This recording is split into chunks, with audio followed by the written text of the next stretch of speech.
My name is Ponso Morosi, and I will be chairing this session. We are actually very lucky today. This doesn't happen often, that we have 3 distinguished colleagues to share their work with us. And this is happening this time because of Victoria. And we were able to put this together because Victoria will be giving her own professorial inaugural lecture tonight.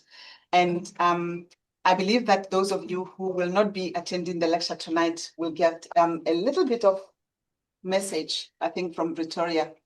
She just, are you the chat guy? Yes. Yes, please. Thank you. Can I help? The camera? The camera. Yeah. Okay, so are you on a Teams call or something? Zoom.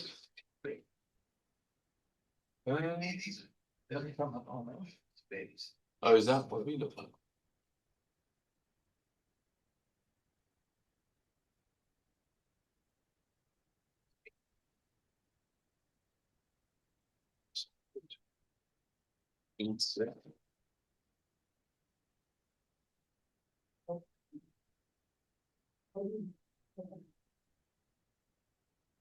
So I'll continue while that is going on because we have people in the room that I would like us to tell us a little bit about who they are.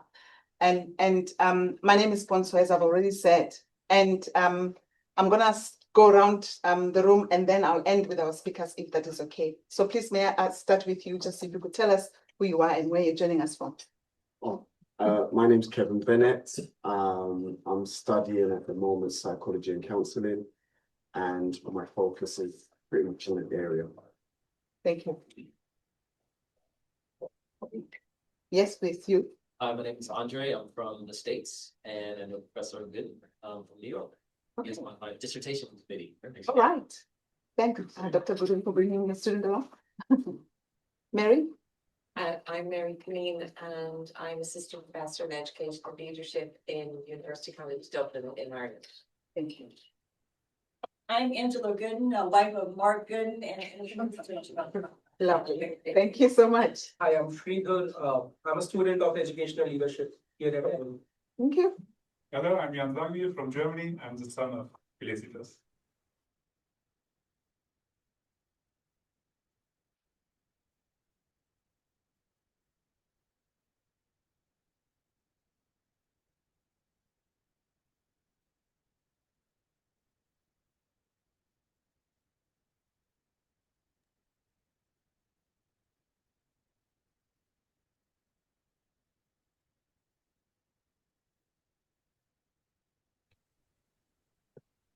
And Stephen? What? We can see you now. Can you hear us? Yes, can hear you. Okay. Thanks, Kelly. Yeah, I can share the PowerPoint screen, sir.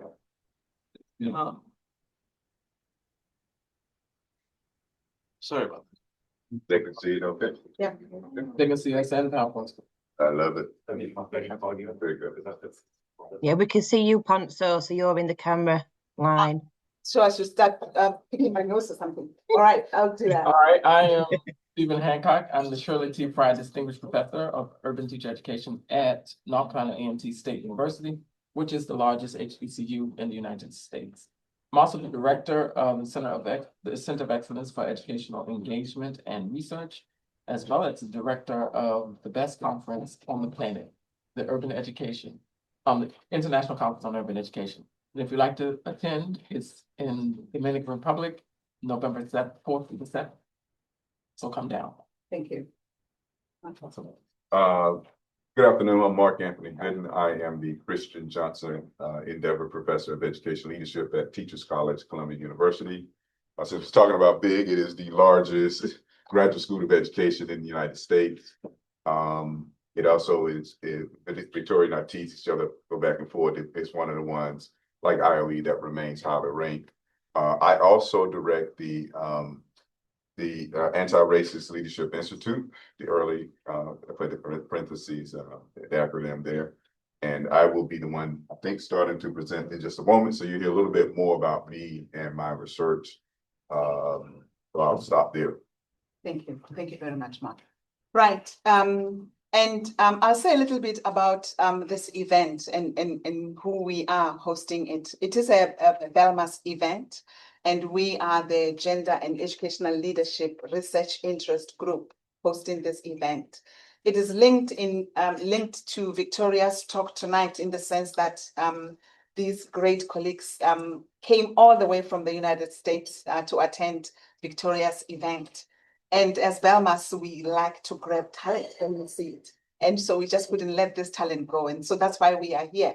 But to give a little bit of a taster of tonight, Victoria will be one of the speakers. But I'm going to start with Dr. Gooden. He will give us the first talk. And after him, I will not introduce Dr. Hancock. He'll just come after.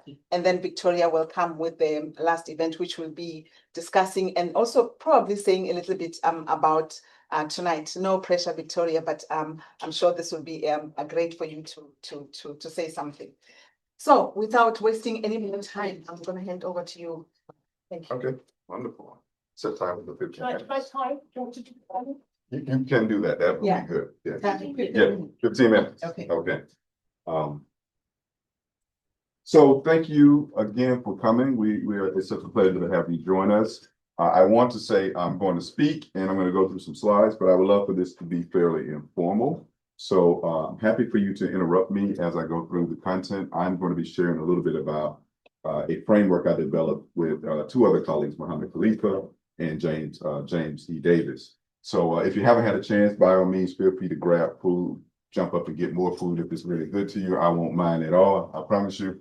And so I'm going to be talking today just on this framework of culturally responsive school leadership. You may notice I've taken school out of the title because I think it has broad implications.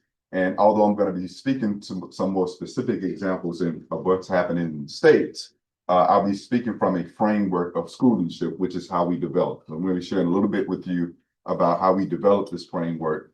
Believe it or not, time I said it was from an article in 2016. So it's been around a little while, and it's also getting some traction. So I wanted to return to that to give some explanation of what it says exactly and why it is something that I feel like we actually need in the United States and, in my opinion, globally. Okay, so the title of my talk today is, Does Culturally Responsive Leadership Speak in a Time of Trouble? And just to put that in context, I think in the United States, not that we have been in spaces or times when we did not have trouble, but we are in a particular kind of trouble now, especially if you are in education. By that, I mean we have a president who has committed himself to really bringing about the reduction and probably eventual, I would say, and I don't think it's dramatic to say the destruction of the United States Department of Education. And just to put that in context, what that means is we have a president who has decided from a standpoint of the federal government to really meddle with the educational process at the state level. Now, what does that mean? So you should know in the United States, education is not recognized in the United States Constitution. So I teach school law and I have for the last 25 years. And I like to ask my students, do you have a fundamental right to education in the United States Constitution? And they always say that's kind of a trick question because surely the United States would protect my right to an education, which is a civil right. Well, the reality is they do and they don't.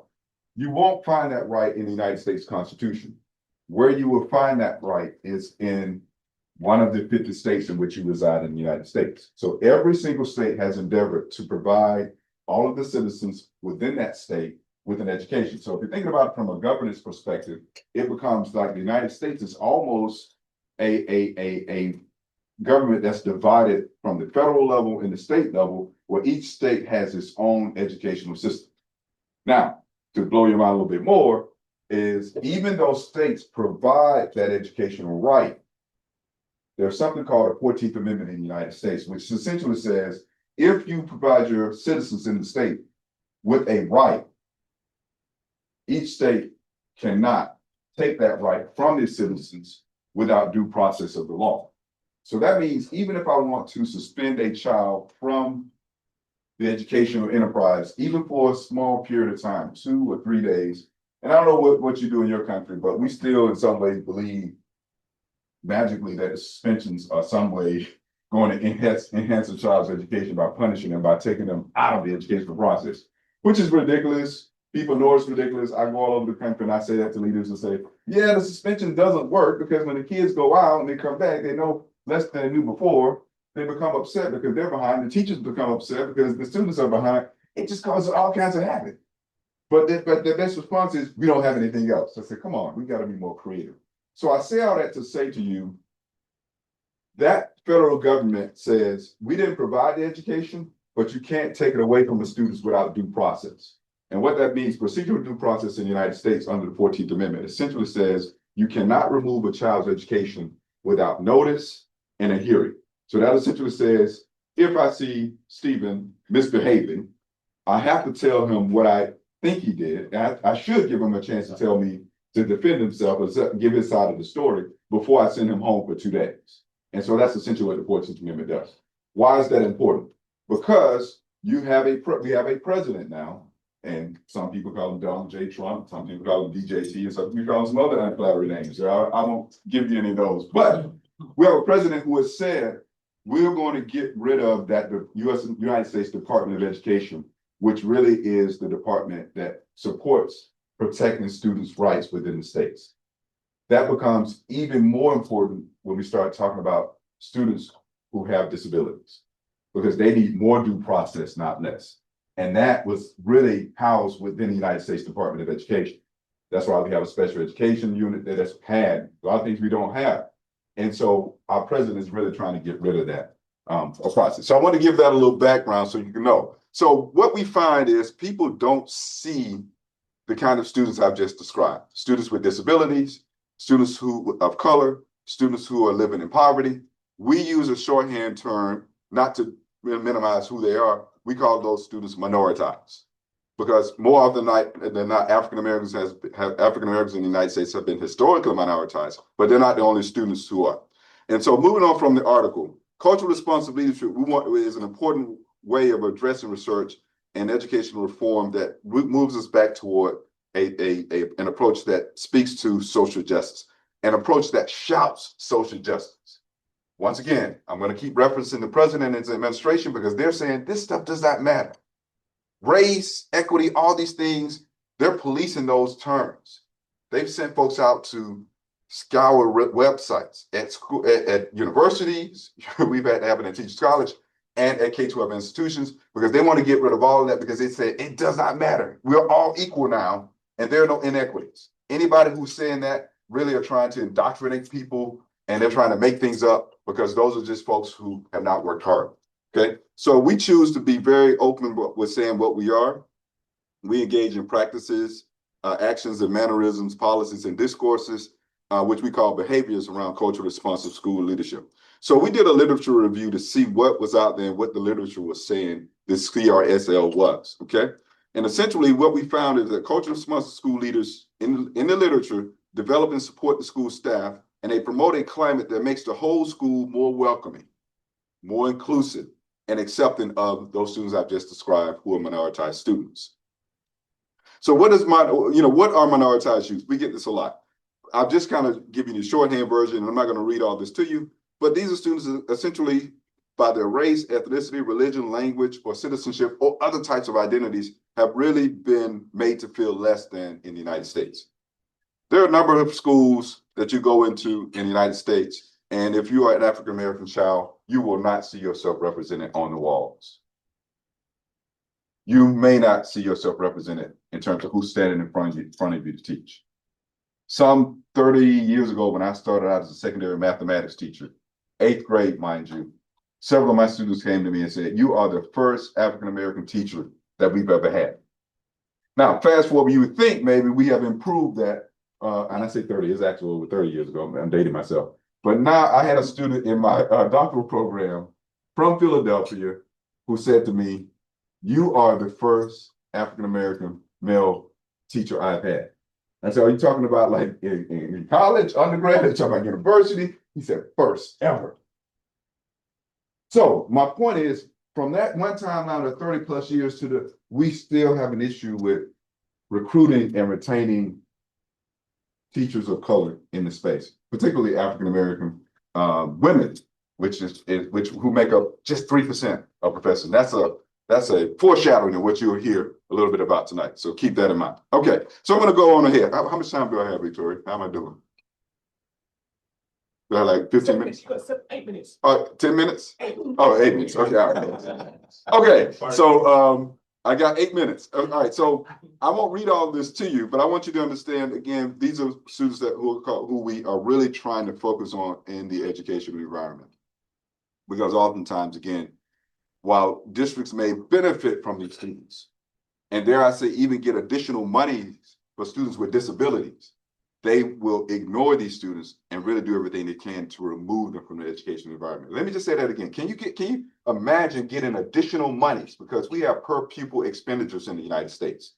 So if you have students who have additional needs, you get additional money. And those are the students who are the most likely to be removed from the education environment. It just seems criminal in a sense that these are students who are bringing more funding to your school, and yet you're fast to move them out of that environment. So just kind of keep that in mind. So I'll move on ahead. So a comparison. We engaging in culturally responsive school leadership are trying to create a welcoming environment versus one that is rigid, restrictive, that says all students are equal. By the way, all students are equal sounds like a pretty good term, right? You would get behind that. All students are equal, right? Then what's the problem with that challenge, right? And I would give you a little more time to think, but I don't have about 8 minutes to go, but I'm going to move forward. The problem is when people say that, what they're really looking at is saying, everybody came to the environment with the same things, and we're going to give everybody the same thing. When in fact, again, I've already told you about students who are positioned differently because of how the educational environment is set up. If I went a step back further, and I'm going to talk to you about that in a minute, they're also positioned differently historically. Case in point, one example I use is in special education. In the United States, special education students or students with disabilities at one time couldn't even go into the school building. And I'm not talking about ancient history, I'm talking like 1970s. They said you can't even come into the school building because you are uneducable. You must go to an institution. And so when we move them into the space, we still are jittery about whether they should be in the classroom. We want to find ways to exclude them. And when I say that, that's what you call a historical inequity. That's a past event that has present implications. It doesn't disappear. We just have different ways of morphing it, but it's still an inequity. So we move into accepting the uniqueness and differences of children versus rejecting of difference, reducing kids to deviance, deficits, rules humanistic on the cultural responsive side, whereas the other one enforces rules, mechanistic, standardized, overly formal, equitable enforcement of fairer consequences for the CRSL approach versus unequal enforcement, unequal consequences, conservative, whiteness leaning, structural functions, always talking about the rules as they report being equal for everybody. But when we find there's some they're not applicable to everybody in terms of how they are presented. All right, to clarify, we did this search and we looked for things that's determined that school was responsive to the needs of these kids who are minoritized. So we said, what is it that leaders need? First, they need to go into a space where they're critically aware of self. You are in a system that is racist, sexist, and I can go down the list. You need to understand that if you're not really finding out who you are as a leader, you are most likely perpetuating and maintaining that system. And if you haven't done that analysis, without fail, everybody's surprised that no, but I'm aware. I'm aware. The joke in the United States, the negative thing now is people are woke. You still perpetuate that because the system is so powerful and so subtle and so strong that you miss it. So CRSLs, it says that when teacher preparation, we need to help teachers see minoritized students more than just saying everybody's equal and we're going to teach them the same. In these environments, it needs to be more welcoming, and we also bring in community advocacy. So in that, we outline these 4 behaviors that we call them because they center inclusion, equity, advocacy, and social justice in school. They come out in terms of 5 specific expressions that, I'll talk a little bit about at the end here. And then we did a methodology. I'm just putting that up there so you can see it. I'm not going to go through the method of the search. We did a search of books, 8 for the total initial review of CRSL, and then 37 articles and chapters, and then use some additional sources that we selected. And by the way, before we did this, CRSL was not a thing. It didn't have that definition. That's the name that we gave it. But there were aspects of it that we saw that all were consistent. Based on the literature, we framed the discussion around these clarifying points, which, you'll notice the connection between what I've just said, the 4 pieces. Okay. But critical self-awareness, what is it and what does it do? In articulating the first aspect of it, we found a number of works that refer to the notion that leader needed to have an awareness of self and his or her values, beliefs, and dispositions when it came to serving poor children. The best way, my favorite way of getting into this is having students do a racial reflection or racial autobiography. It's the one that I have used in my class. I even use it with my doc students as a racial positionality statement, because personally, I don't think you should be doing any research unless you have reflected on who you are and what your lens are. I was trained by quantitative psychologists, and they didn't talk anything about positionality. Right, and we can get into that later, but I found that even psychologists, when they're doing work, I can make the argument that they should do a positionality statement on their work. And all my doc students, if you ever want to be my doc students, you're going to hear me say that. And then someone like, oh, what is, and they come back and say, wow, this makes a lot of sense, because there are things that I don't see. Okay, moving beyond the critical self-awareness, which I think is the richest piece, teacher prep. In the United States, we've got to do more to prepare our teachers to work with kids from minoritized backgrounds, period. The majority of our teachers for a very long time have been white women who come from environments that are not urban. The majority of our jobs are in spaces where there are districts that are urban or that are definitely changing and very diverse. And those teachers go into spaces that they have never really had a chance to reflect on their critical self-awareness. Therefore, they start to perpetuate everything that they've seen, done, and lived. And they're not the only ones, but they are the ones that are most common because they are clearly the simple majority. Okay.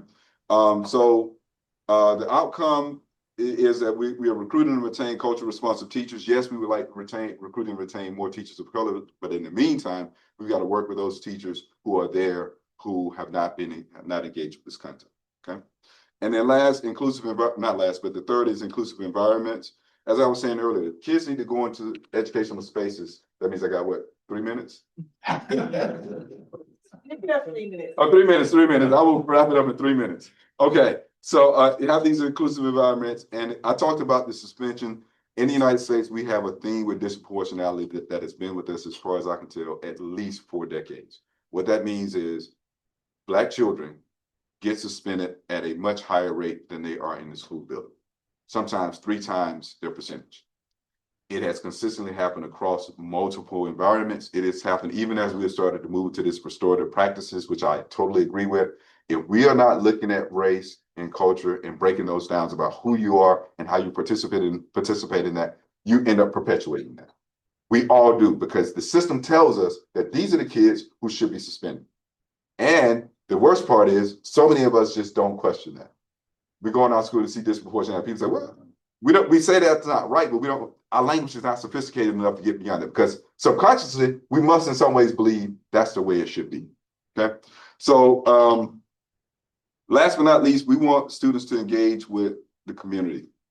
And this was a big thing, to understand, address, and even advocate for community-based issues, advocate for people who come from the community, welcome them in. The same thing that happens with Black kids happens with their parents when they come into the school space. They're not expected to be there, and they're not welcome, and they're certainly not treated in kind ways as they come into the space. And so I'm not going to go through all of this. This is just the literature. Certainly we can share the PowerPoint later. But the thing I'll end with is our work here is not exhaustive, but helpful. When I did this years ago, we did not have culturally responsive instructional leadership. That's a segment that's building from culturally responsive school leadership. And we now have culturally responsive evaluation of principles. Well, again, we're building up from this work, people are building from it. So the implications of this work are far-reaching and applicable to a wide variety of conversations on institutional racism, structural and historical inequities. And then we acknowledge that CRLs is deeply under-theorized and under-researched. Thus, the research has deep implications for principal preparation programs and leadership preparation in general. Okay, so I thank you for your kind attention. I have questions there, but that's kind of a teaser because we're not taking questions right now. Maybe we are. So, okay. So I think we are taking questions now or later. Yes, we can take them now. We can take them now. All right. Yes. So happy to answer any questions you might have or points of clarification. Yeah. Okay. And then Dr. Hancock will be getting prep. Gives us an opportunity to An ask questions opportunity. while we can still remember them. Yes. What questions do you have? There are people online too, and people online, if you have questions. Come on. And yes, tell us your name. Amanda Hobbs. Amanda Hobbs, Amanda Hobbs. Okay. Where are you from, Amanda? UK, Okay. Welcome. studying gender in education. Excellent. Excellent. But I was interested that you talked about the personality state, sorry, positionality state. Yes.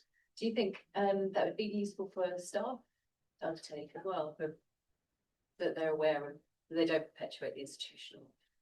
And I want to make sure I understand staff, because sometimes when we say staff, we Oh, mean I mean, people who like teach or people, teachers, yeah, you teachers. that- Absolutely, absolutely. I have done those with a wide variety of groups. And I just, you know, I'm never disappointed in the results. I think sometimes it is difficult for people to go through it. And sometimes they're not nice to me in the process. But I mean, my ego is minimized and I put it in the background. But ultimately, in the end, people say, wow, this was such a really eye-opening exercise. And so I absolutely believe staff should go through it. And I do it in a particular kind of way. Some people are afraid and people have their different styles. I'm not here to criticize them. But I know what I'm going after when I want people to do that. It's not about people to go in and, you know, feel better about themselves. That's fine if you do that. But ultimately, I want people to do that reflection and understand what is my placement in a system that really is based upon structural inequities, institutional inequities, right? And historical inequities. None of us really are insulated from that. So that's a long answer to your question, but absolutely, because people find out where they are, and it's not always flat on. I wrote an article with Ann O'Doherty and that Rep Steph thesis in 2015. And if you want, I can send it to you, but it's the title of it is, do you see what I see? And when we first did this with our students, they reported having these physiological reactions to it, getting sick, not feeling happy. And of course, all this came out directed at me because you're making me do something that the country has said I shouldn't have to do, especially if I'm a young woman who is white working in America. Nobody should be making you think about your race. That's so rude. Why would he do that? But ultimately, when they did that, it was like, wow, I've sat in a space where people, relatives who are close to me have used the most troubling language. And as a teacher and an educator who teach kids who look like that, what did I do? What do you think they did in most cases? Being quiet. Man, that's just Uncle Joe. He says stuff. He's from the old days. Like, no, he's right here right now. He grew up in a time, but you can challenge Uncle Joe and say, no, they don't say that anymore. I mean, you know, in fact, that's not even. But if we don't challenge that, and that's what I was saying in my teaching. There's so much power in your identity and who you are to just say, here's a well-placed question, Uncle Joe. Have you thought about this? And that's who they became as leaders. They took that in and they went through that process. So I thought that was another question, but hopefully that answers your question. You can see how it could be, if you use that for sort of gender as well as race and ableist. Oh, yes. Position. Yes, Yeah, yes. particularly for head teachers to then use that as a way to, you know, allow staff to sort of critically examine. For sure. How they interact with students. Yes, yeah, and we have a book. I'm happy to share. You can look it up. It's 5 practices for equity-focused school leadership. And Sharon Rad is the lead author. Then it's Gretchen Generette, then me, Gooden, and Theo Harris. And it came out in 2021, and it goes through multiple different types of identity. And so people get a chance, and leaders love it.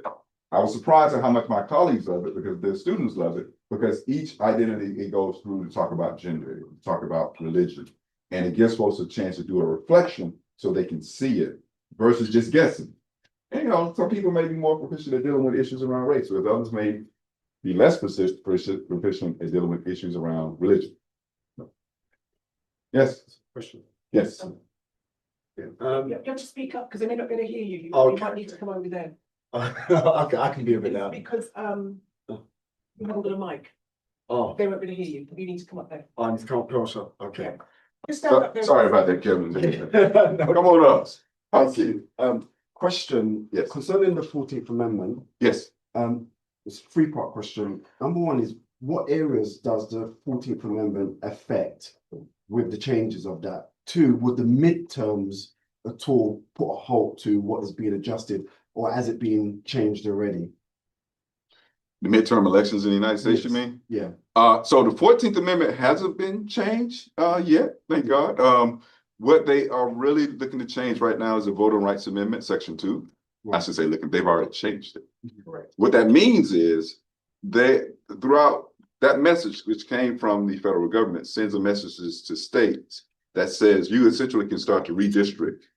And if there was a district that was predominantly Black that empowered Black people, you can now recut that in such a way so that you can weaken the Black vote. Mhm. The 14th Amendment is still in place. It started out as part of the Reconstruction Amendments, 13th, 14th, and 15th Amendment. As you want to know United States history, look that up. 13th Amendment, of course, if you know, little trivia there, freed African Americans.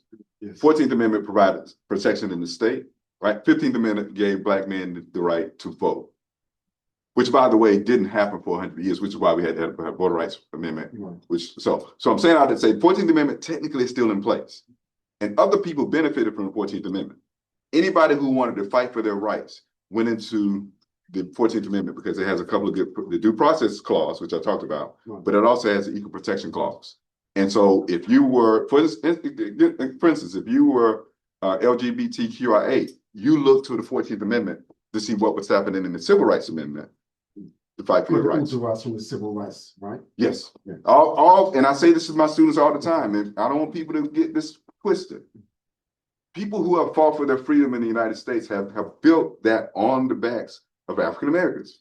I don't mince words. You owe it to African Americans to say, because of your struggle, we now know how to do this, but because of your struggle, we also have a space and an opening, not only for the strategy, but a recognition for what you had to endure for hundreds of years, easily a couple of hundred years, right? So just get in context, passed in 1868, around that time, right after 1865.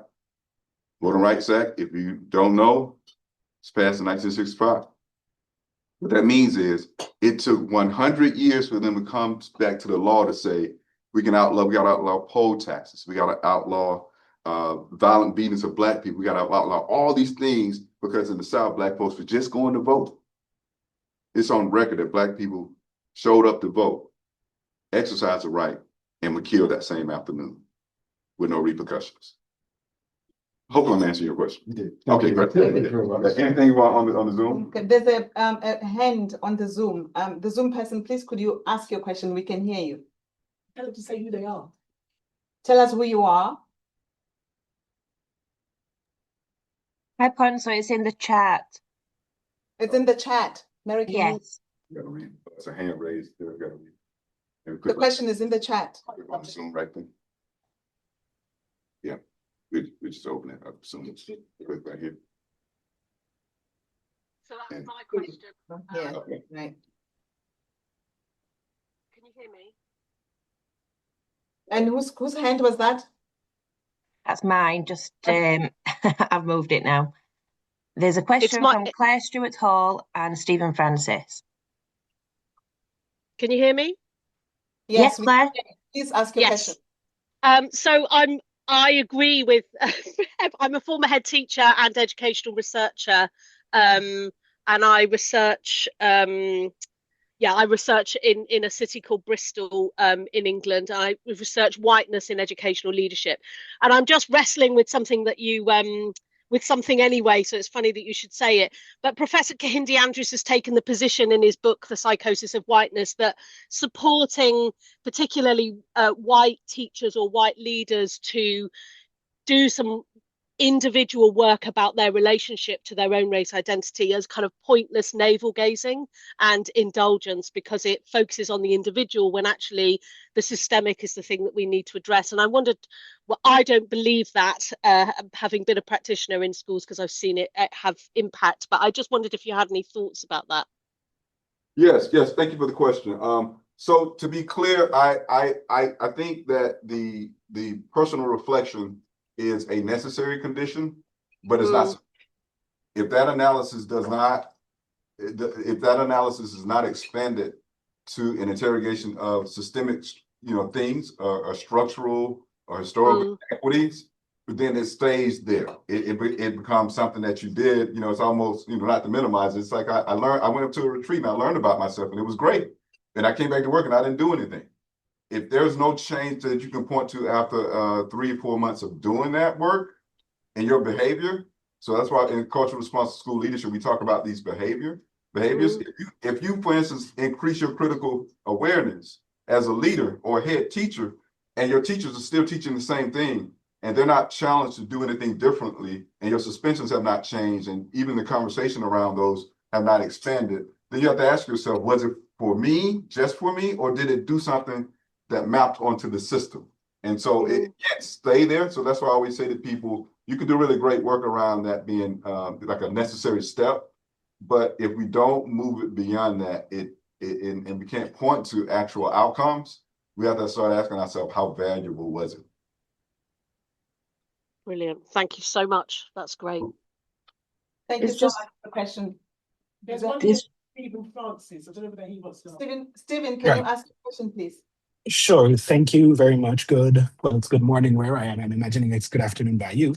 The question I have is around the positionality statements. How can we work with those or work with people to do those statements in ways that aren't formulaic? Because a lot of times when I see people do positionality statements, it becomes this checkbox piece that, oh, I'm writing this article, so I'm going to bung a positionality statement in there, or I'm doing this dissertation and it's required, so I'm going to put something in there, but it does not get mobilized in practice. So how can we shift from just having it on paper to something that people embody in their practice of leadership, whether it's in education or other spaces? Great question. So I think if you are, I started with my students, even as they are learning and doing the research, and we're talking about it in classes, and we really check in. I teach a couple of courses. One is Intro to Systems of Human Inquiry. And a lot of that course is based on philosophy, right? And so we read a lot of the great philosophers, so to speak, which tend to be, from the perspective of at least an author that I've used, tended to be white men. And their perspective did not include conversations around like Black women and their work. And so first and foremost, you need to be able to read things like Patricia Hill Collins and Black Feminist Thought. And if they haven't read that and understood what that is, then that's an issue. Linda Talagwi Smith's work, decolonizing methodologies. Have people read something like that. Then you will truly understand what a positionality statement is, because we debate constructions of reality in there. We talk about how to address those issues, but what we don't talk about is some constructions of reality literally excluded whole groups of people. And so their perspective is very different. And so if there are no elements in somebody's positionality statement that, again, interrogates the system or brings forward all these troubling things that have happened over the years, it's just navel gazing. It's just about me. It's just, I did it. So like you just said, so I can check the box. It should be really challenging you to think differently about your research, asking some really deeper conversations about your research. And it becomes really fun when I do this with my students who do quantitative work. Because like I said, so much of the work around psychology just starts, it just says, you're to do research in a way that is objective, that it doesn't include all this stuff that's subjective and all these other people, but all the work, all research really is going to be impacted by your values, your beliefs, and your assumptions. I've not seen any research that isn't. Even though people will claim, no, this is value-free. This is value-free. Did you learn it at the university? If you learn it at the university, it is not value-free. It is not value-free. Values-free at all. And a few things are. And it's based on a set of beliefs and assumptions. that we oftentimes don't interrogate. Hope that answers your question. Thank you, Stephen. Thank you so much. Now we are going to move. Thank you so much, Dr. Gooden. Sure. And shall we give him a round of applause now, or shall we look at it later? Wow. Thank you now. Thank you. Take it now. It's been given now. Thank you very much. And now we move on to another Stephen, Dr. Hancock. Over to you. Your presentation.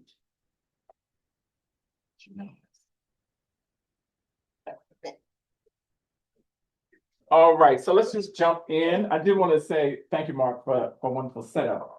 One of the things when he said that the 14th Amendment is founded in the African American struggle, or the newly African American, and it impacted many of the movements that support justice in our country. I would further say that it supports movements all around the world for justice. So the world reality that the Black person, the African American, the fight for our just humanism has supported fights all over the planet. And it's all codified in the 14th Amendment. And so the next time you're thinking about people who are fighting for justice, I want you to begin to think about where did that start in this modern space, right?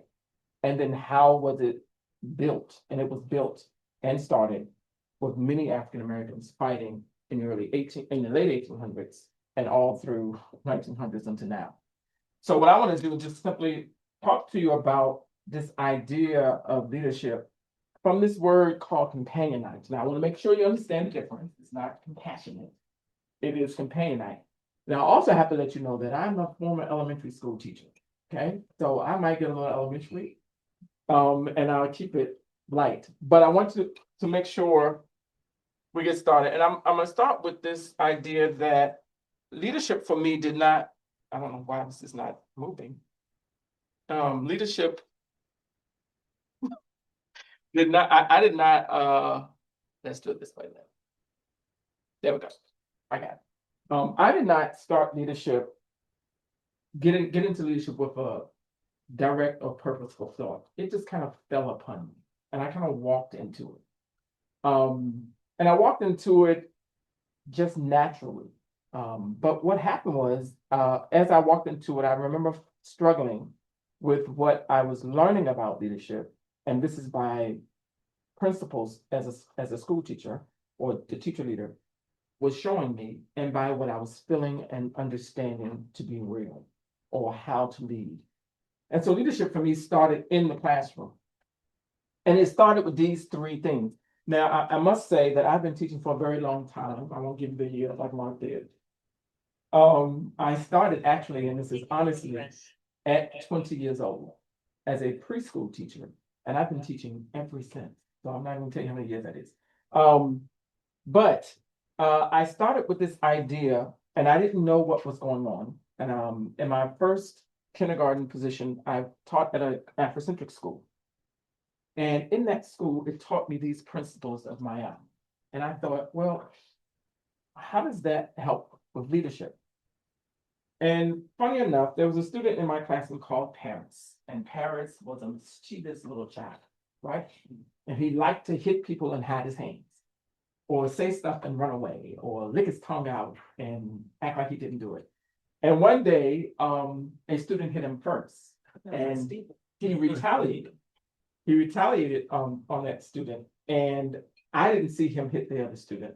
I mean, the student hit him first. I actually saw him retaliate. And I went up to him and said, Paris, the last time you're going to be doing that, you're going to have to sit over there in that corner and in that space. And in my classroom, I had a space called I don't know what to do space. So this is when you don't know what to do, you sit over there until you figure out what to do. So I said, get in the I don't know what to do space. And he said to me, and this is when this sparked the leadership, but Baba Hancock, where's the justice? And I thought, where's the justice? You hit this child. And he said, no, I hit her back. And I looked at the young lady and I said, did you hit him? She said, yes, I slapped him. And he said to me, so where's the justice? And I thought, wow, how am I leading? Right? I literally did what Mark said, just put him out. Not really out the classroom, but put him away from the rest of the students, then get himself together without seeing the full reality of what had happened. That's often what we do as leadership. That's often what happens to what Mark was saying, Black students, right? We put them out. And as a leader, an African-American man with an African-American child, I simply put him away. And then I began to realize that my aunt really was the leadership structure that can support a lot of strong leadership and a lot of equitable leadership. And as Dr. Gooden was saying, a lot of culturally responsive leadership. It is, for me, the foundation of how I lead. Now, I'm not going to run through all of those things for you: truth, justice, righteousness, reciprocity, balance, order, and harmony. But if you're going to lead in this world, if you're going to lead any group, regardless of if they're minoritized or majoritized, these principles, and there are actually 42, are really very instrumental. Now, I took these 7 and brought them into this world here, this idea of shared thought, concerted planning, and collective work. So it happened with Paris. Now I began to think, okay, as I lead my students, I'm going to make sure I lead in a space where it is shared thought. I want to hear what you have to say. Now, this has really impacted my leadership all the way through. This idea of collective work. I don't lead because I am me. I lead because you're you. Got it? I cannot lead without you, right? So this idea of collective work is extremely important. And we have to begin to think about that when we're actually looking at leading and moving people through whatever goals that we want to get to. Thirdly, this idea of concerted planning. Concerted planning means now, as an elementary school teacher, I plan with my students. Can you imagine planning with your students, especially 5-year-olds or 7-year-olds or 10-year-olds? But those years taught me how to lead now in my present space. And I'll talk to you a little bit about that in this idea of companion leadership. So here are my leadership structures, right? I started, as I said, as a classroom teacher. So how did I start this idea of shared planning and collective work? Well, in my classroom, I started with my second graders, and I turned my classroom into the United States Senate, the 3 branches of government. So I didn't really teach government like normal. I said there are going to be senators, justice system, and I'm the president, right? So that's how I set up the class. This is my foray into leadership. I am still teaching elementary school. I am not a center director. I'm not a conference director. I'm not an assistant director. I am an elementary school teacher. And in that space, I thought, my students are the senators. So what do senators do in the Congress? They help with laws in the United States. So we did all fun activity, like should we abolish the penny? Should Puerto Rico become a state? Not Greenland, but should Puerto Rico become a state? How can we help with wasting food in the cafeteria? All sorts of stuff, blah, blah, blah. And then March got there. And the students were fed up with something in the classroom. Now they had voice all year long, and this is March. And every Friday, the Senate would come. We had an hour of Senate work. So they called the Senate person called the Senate meeting. And the bill on the floor was no more homework. Remember, I'm leading with collective work, shared responsibility, right? And of course, shared voice. What happened was the students wrote the bill and they learned how to write the bill. And then they went to the floor. And I'm sitting at my desk thinking, this is unreal. Because I always stayed out of Senate business like a president's supposed to, right? And the bill came up and it failed. They didn't get enough senators. So the writer went back, wrote it up, sent it back to the floor. It passed. And so now it has to come to me. Literally, the senators walked up to me, all the students are watching, as the two senators walked to me and put the bill on my desk. They explained the bill. President, we would like to have a no homework policy for the rest of the school. And I'm looking at the 8-year-olds like, you have got to be kidding me. But I also thinking about leadership, right? And I thought, okay, all right, shared voice, collective work, all of that wonderful Mayan stuff. Now it's working out. It's not working very well. And I said, well, is that constitutional? And they looked at me like, well, let's take it to the Supreme Court. So in my classroom, there were 3 judges. So we went over to the Supreme Court and I said, I think that's unconstitutional. And the judges were supposed to look up the school policies. And the school policy said that a teacher can give homework. So I said, well, I don't think it's constitutional. And the students were arguing, like, it says can, doesn't say you have to. And so I said, well, we'll let the judges decide if it's constitutional for you not to have homework. And I'm sitting at my desk thinking, am I gonna come out of character? Am I not gonna be the president anymore and just become the teacher? But at the same time, I was thinking, what would that look like as a leader? Right? When you step outside of boundaries, right? We gotta know what that looks like. We have that running right now in the United States. But I sit there and the Supreme Court denied it. So the senators went back because at first they said no homework. The second bill came and it says only no homework on Fridays and one page of homework. The whole Senate passed it unanimously. The Supreme Court stamped it. And from the rest of the year, the students only have homework, no homework on the weekends, and only 1 page. Now, what that did for me when I realized was, that was the best thing since sliced cheese. I mean, I didn't have to grade homework on Monday morning that was all messed up because kids crumbled it and it was, all sorts of home things on it. And 1 page was so easy to grade. Now I was like, oh. So my life and for the rest of my career, there was only 1 page of homework and it was always never on Friday. But that taught me a lot about leadership. And so then I'm moving to this idea of paying that leadership. And this is in a book that Victoria and I, it should be published this year, right, Victoria? This whole chapter, the one where she did race and leadership, yeah. You'll see this companion that leadership framework, and I'll show you to you in a few seconds. But here are the 4 major components of it. The first component, or not really the first, is the idea of interdependent relationships. You cannot lead by yourself. You cannot lead without understanding who and where you're leading, right? Once again, I cannot lead without you. It's Ubuntu. I am because you are. Once again, sitting in this African-centered space. So when I lead now as a center director, as a conference director, I'm always thinking about who are you and how am I helping move you? The other one is either dependent reality or ontological interdependence or dependence. I depend on your reality to lead.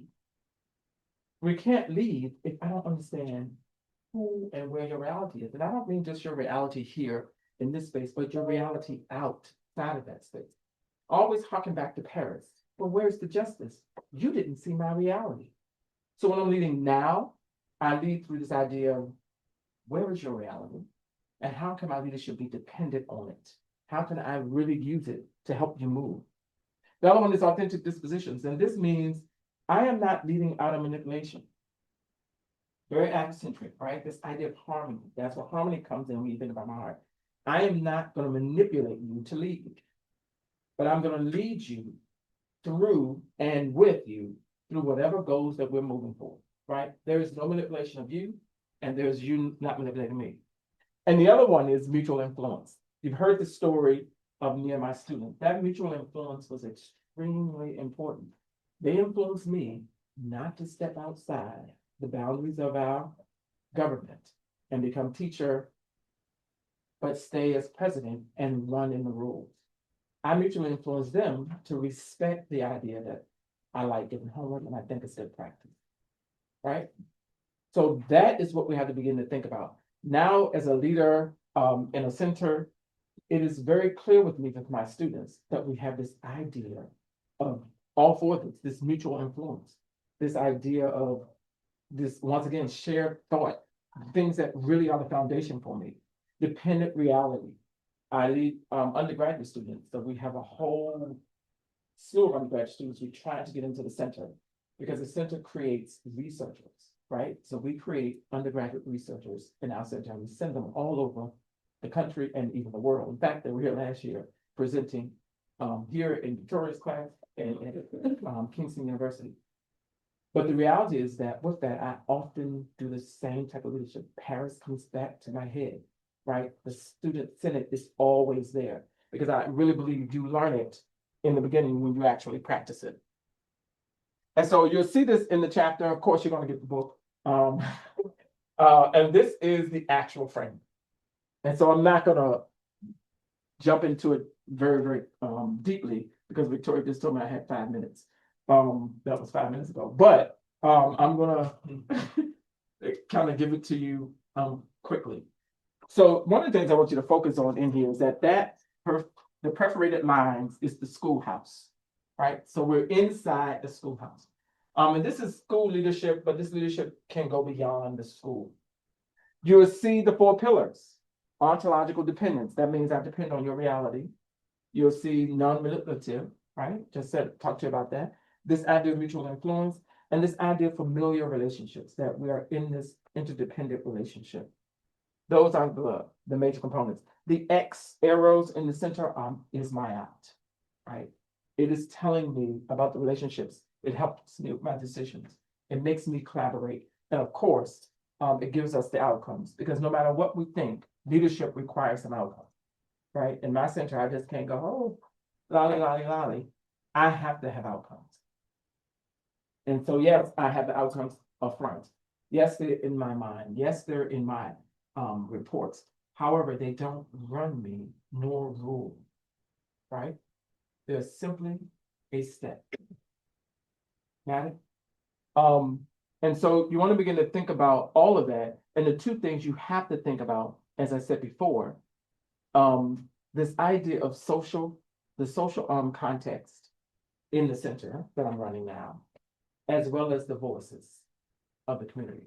And that community are the students.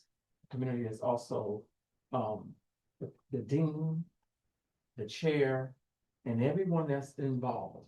Their voices are always in the space. When I was a school teacher, it was the principal, the grade lead, and even the parents. All those voices are extremely important in leadership. And if we don't use those voices, if we don't understand that's the school context, then we will do what the United States is always done, is push students out, marginalize them to the edges, and destroy communities. And I often say it with bad or poor leadership, is what we do is we break our own strength, and we continue to break that strength until we're where we are now, in a broken society that's divided, and as a commentator said on the news, beginning the fall of of America, right? Because we can't continue to divide ourselves. I really believe that this type of leadership, if you're really understanding how it moves and you're not afraid to not be the chief or the buck stops here or the main poncho, then this type of leadership is what you'll pick up. Now I know. I just need it. I do. And so what I want you to begin to think about as you move into this idea of leadership, and once again, this chapter is written out and there for you to get all of the nuggets from. I want you to begin to think about leading for championships, leading for just cause, leading for humanity, not just leading for the outcome. And oftentimes in schools, in businesses, in nonprofits, we lead for outcome, and we don't think of who is around us. I like doing what I do, and I like leading because I lead with the people, for the people, and by the people, because I am the people. Thank you. Please go. Do we have any questions? Also, please continue to eat the food, guys, and get ditched Okay. and get thrown away. All right, sure. Kevin Bennett. You need to go up there. Oh, yes. So, again, for me, question, at what point does democracy or should democracy continue when there potentially could be another Brexit or Donald Trump kind of scenario? Like, is there a point where you have to say we have to now become dictators? Because maybe, like, for example, some people may argue with Brexit, a lot of people wasn't informed or had enough understanding of what they was voting towards, caused long-term problems, just like potentially emotionally voting when it came to Donald Trump, for example. At what point do we say we have to stop democracy and I have to now step out of that character and now make a decision away from the people? Got you. So, good question, very good question. At what point do you become a dictator or have to become a dictator? And I often get that because a lot of people say, so what point, in your parenting did you do that? And I said, of course, no. But no, the reality is that you have to educate beyond fear.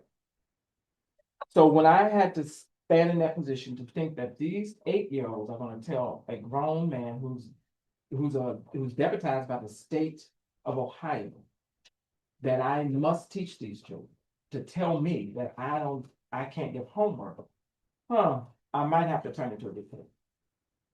But as they argued, 8-year-old in the Senate, the class was a class of 22 children. 3 were judges, the rest were defendants. As they argued, I listened to what they were saying. So the fear began to subside. I think that the only reason we step into dictatorship because it's fear of losing power or fear of not knowing where we're going, right? And of course, not hearing the people. This idea of Brexit or any type of default of democracy is because the leaders did not hear all the people. They only tuned their ears to the people they wanted to hear. They were in their echo chambers, in their silos. And this happens in every leadership phase. Every great country and organization that falls is because they're not listening to the diverse reality of what's going on. And the diverse reality does not mean you always listen to the majority. Sometimes you listen to the minority. Sometimes you listen to the equal.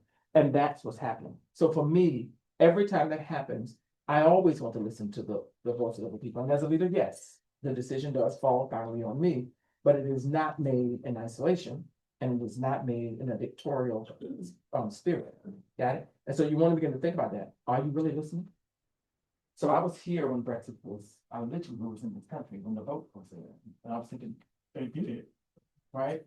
And I thought, that is crazy because I was hearing all of the people all around me, from Brixton to East London I'm thinking, who voted for this? And whose voice is that? So the thing is that you want to begin to think about who are you hearing, and are you really listening? Are you really companioning with the people? Got it? Not just the people that say what you want, but do you hear parents? Do you hear him say where's the justice? Or is his voice blinded by your own ambition? And that's what happens when you step into dictatorship. Yeah. You need to come up here. So I really like your idea about democratic. You need to go over there. So I really like the idea about the democratic system that you had in your classroom. Because I similarly saw a democratic meeting at Summerhill School in Suffolk, and it's a community of students. So I wanted to ask, did everybody in that class had the same amount of vote or equal power? So being the teacher, the student had the equal power in their vote. So one person, one vote kind of thing. And second question, when you said that we need to lead for people, how and not for outcomes, but education systems sometimes end up being designed in a way that the teachers have to be accountable for the outcome more. It's a very number-based thing that leaders expect. So how do teachers in that scenario lead? First question. Very good questions. Thank you. First question, yes, the students each had equal power. So if I hadn't gotten into deeper detail about the story, the senators were not all voting yes. Some of them were voting no because they liked me. And they saw my eyebrows, right? Pretty much like humans. The class favorite, at least they coined her that, she always look at me and go, nope, I'm gonna vote for him. I'm gonna vote for whatever the president wants, right? So yes, they all had that equal power. Each of those senators, I think it was 19 of them, they got to vote the way they wanted. Got it? And I never interfered. Like I said, it was unanimous at the end. It wasn't always unanimous, right? The second question is, when you lead with the people, the outcomes will happen. Trust me, my students, and you can look back on the records, outpaced the district that I was in reading scores and math scores. And it's not because I was such an excellent teacher. It was because the students felt valued. They felt seen. They felt heard, and they felt included. Got it? And when students, if you create an environment like that, you create an environment of success. And so, yes, the outcomes are important. I knew my test scores would come out. And my principal often said, because I did what I want to do in my classroom, and he would say, the moment those scores don't look right, you're not going to do what you want. You're going to do what I say. You're going to do what everybody else does. In fact, I didn't follow the same reading protocol that the rest of the schools followed because I didn't believe in it. It was rote, direct instruction. I don't know if y'all are elementary school, but direct instruction was a very rote teaching. It's like robotic. And I was like, we don't learn that way. So I taught differently. So yeah, the outcomes happen when you lead with people. They really do. Well, thank you. Thank you so much, Stephen. I didn't see any questions online. Everybody's getting quieter and quieter. No. I didn't see any questions online, so I think we can give him a round of applause. And we shall now hand over to Victoria to give wrap up note. Are they coming up? It's just you for now.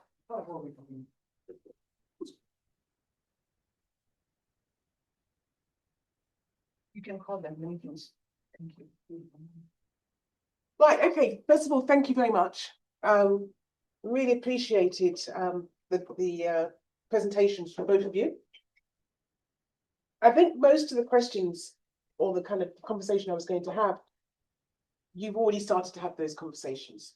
But I've just got some bullet points down, which I've written down here. Can you hear me online, everybody? If you can't, just put your thumbs up.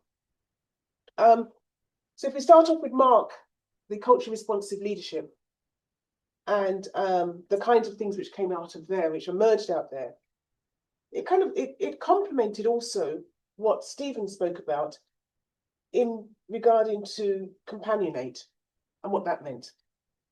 I mean, I hadn't seen either of their work, but I knew about culturally responsive leadership, and I've seen some of that, but I wasn't sure how it was going to connect. But they kind of linked together. So whether it was about authenticity and what that meant, or whether it's about you yourself and understanding the you in this before you started doing leadership, that came about, and I think that was really important to know.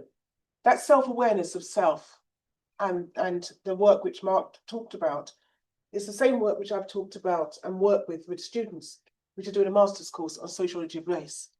For them to do the work, they've had to understand who they are. The same work I did when I was in Ireland. Stephen joined the group there in Ireland.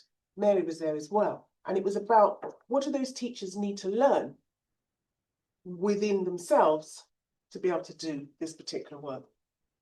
The inclusive aspect and community, and how the community in itself engages with each other and also supports or doesn't support what's going on within the classroom. I think that's come out quite a lot as well within the talks in different ways. And being valued.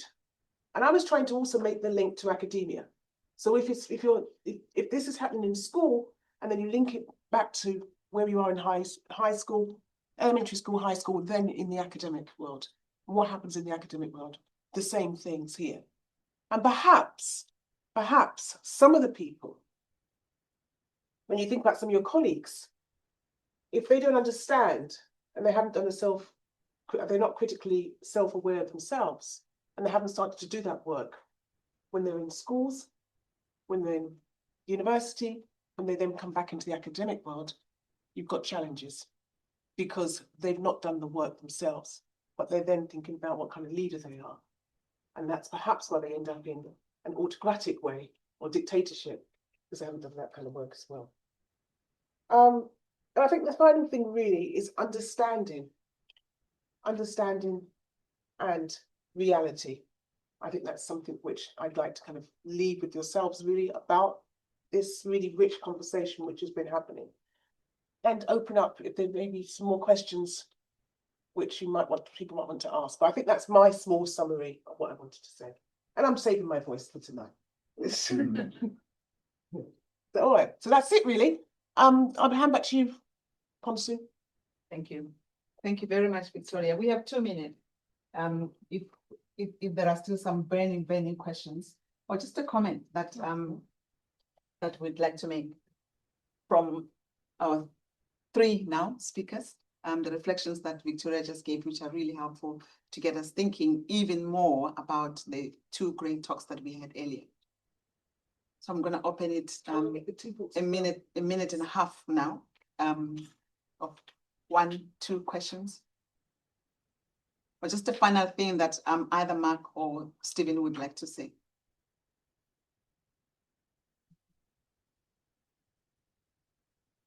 Mark, you have something? No. I'm not answering any questions or take points of clarification. Yes. With all the amendments that's been changed in the time of Donald Trump, what does tomorrow, America's tomorrow look like? Yeah, I love Stephen's talk, just because I think it puts in context, what's really happening in the United States right now is not something that aligns with the way our government has been established. And there are people who argue that we need to have more of a critical civics approach, because what the current administration bets on is the people not really understanding. And so the case in point is Donald Trump is vigorously signing what are called executive orders. He essentially is, I had to correct myself, because I initially told my students, executive orders do not carry the rule of law. They are essentially like recommendations to go to the Senate, and they kind of band it about and talk about it and discuss it. But in terms of the way you talk about the 3 branches of government, the president can't write executive orders like a king and then write them into law.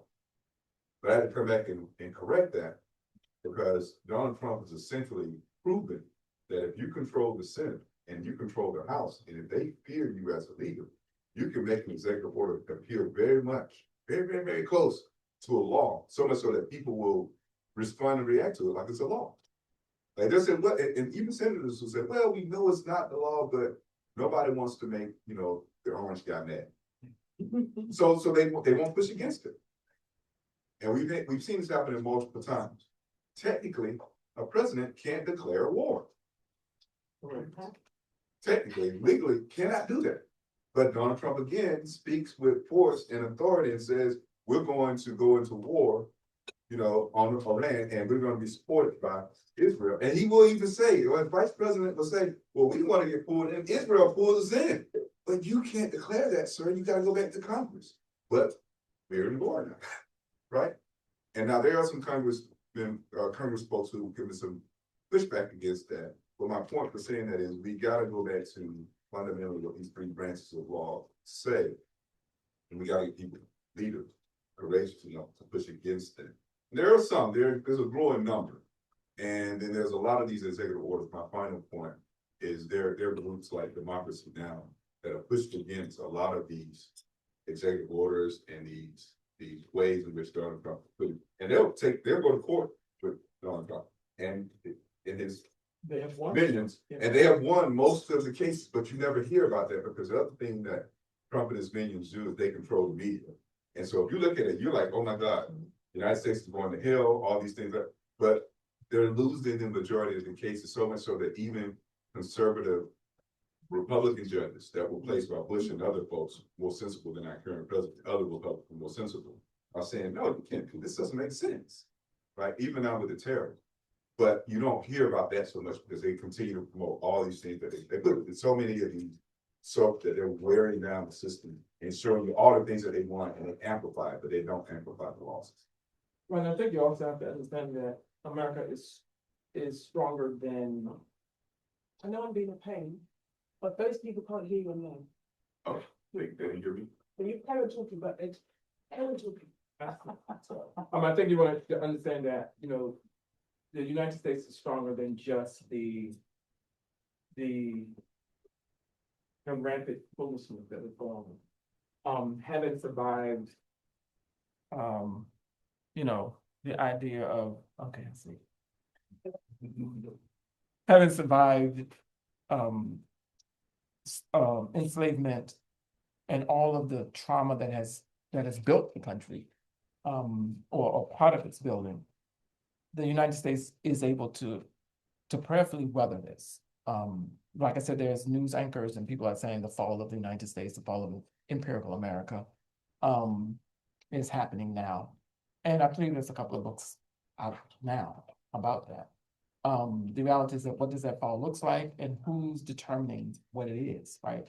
So what your question is, well, who determines what it will look like and who's saying that it's looking better or worse? Because for certain groups, it may not.